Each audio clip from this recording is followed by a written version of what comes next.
महाराष्ट्रात विधानसभा निवडणुकीची रणधुमाळी सुरू झाली आहे। ठाणे आणि कोकण हा मागील काही काळापासून शिवसेनेचा बालेकिल्ला राहिलाय। त्यामुळे यंदाच्या विधानसभा निवडणुकीत कोकण आणि ठाण्यात शिवसेना विरुद्ध शिवसेना अशी थेट लढत होण्याची चिन्ह आहेत।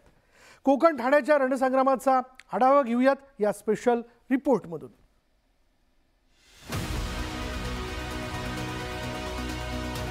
महायुती आणि महाविकास आघाडीतील जागा वाटपाची चर्चा सध्या अंतिम टप्प्यात आली आहे। कुणी कोणत्या जागा लढवाव्यात या संदर्भात सगळ्याच पक्षांमध्ये खलबत सुरू आहे। 2024 ची विधानसभा निवडणूक ही शिवसेनेतील फुटीनंतरची पहिलीच निवडणूक आहे। नुकत्याच झालेल्या लोकसभा निवडणुकीत शिंदे आणि ठाकरेंच्या शिवसेनेच्या विजयाचे आकडे खूप फरक दाखवणारे नाहीयेत। ठाकरेंच्या शिवसेनेनं 21 जागा लढवलेल्या, ज्यातील 9 मतदारसंघात ठाकरेंचे खासदार विजयी झाले, तर शिंदेंच्या शिवसेनेनं 15 लोकसभा मतदारसंघ लढवलेले, ज्यात 7 मतदारसंघ शिवसेनेनं जिंकले। त्यामुळे पक्ष फुटीनंतरच्या पहिल्या निवडणुकीत तरी कुणाची शिवसेना सरस हे स्पष्ट होऊ शकलेलं नाही। आता विधानसभेत या दोन्ही पक्षात काटेकी टक्कर होणार आहे।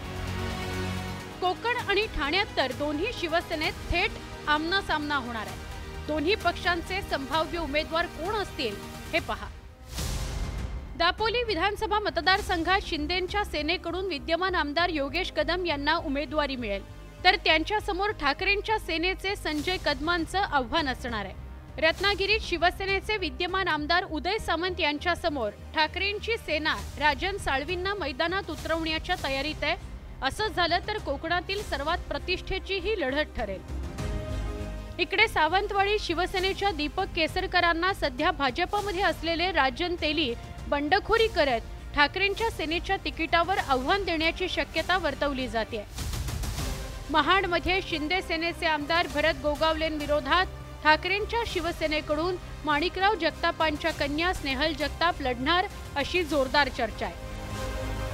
अलिबागमध्ये बंडखोरी करून शिंदेंच्या सेनेत आलेले महेंद्र दळवी यांच्या समोर ठाकरे गट शेतकरी कामगार पक्षाला रसद पुरवण्याची शक्यता आहे। इकडे कर्जत मतदारसंघात शिवसेनेच्या महेंद्र थोरवेंविरोधात नितीन सावंत हे ठाकरेंच्या सेनेचे संभाव्य उमेदवार आहेत। कल्याण पश्चिममध्ये शिवसेना विद्यमान आमदार विश्वनाथ भोईरांना उमेदवारी देईल, ज्याला ठाकरे गटाचे बंड्या साळवींच्या रूपात आव्हान देण्याचा अंदाज आहे। कोपरी पाचपाखाडीत मुख्यमंत्री एकनाथ शिंदेंसमोर ठाकरे राजन विचारे किंवा केदार दिघेंना मैदानात उतरवण्याची शक्यता आहे। कल्याण ग्रामीणमध्ये मनसेचे राजू पाटील आमदार आहेत। इथे शिवसेनेकडून रमाकांत मडवी किंवा राजेश मोरे यांना उमेदवारीची शक्यता आहे। इथे ठाकरेंच्या सेनेकडून सुभाष भोईर यांना उमेदवारी मिळण्याचा अंदाज आहे, त्यामुळे तिरंगी लढत होऊ शकते। कोकणातील 39 जागांपैकी किमान 20 जागांवर शिंदेंची शिवसेना विरुद्ध ठाकरेंची शिवसेना असा थेट सामना होऊ शकतो। एकट्या ठाणे जिल्ह्यालाच एकूण 18 जागांपैकी 10 जागांवर शिंदेंच्या शिवसेनेनं दावा केल्याची माहिती मिळते। यातील कोपरी पाचपाखाडी, माजिवडा, कल्याण पश्चिम, भिवंडी ग्रामीण आणि अंबरनाथ या 5 मतदारसंघात सद्यस्थितीत शिवसेनेचे आमदार आहेत। त्यामुळे आता ठाकरेंकडूनही कोकणातल्या जास्तीत जास्त जागा मिळवत शिंदेंना थेट आव्हान देण्याचे प्रयत्न सुरू झाले।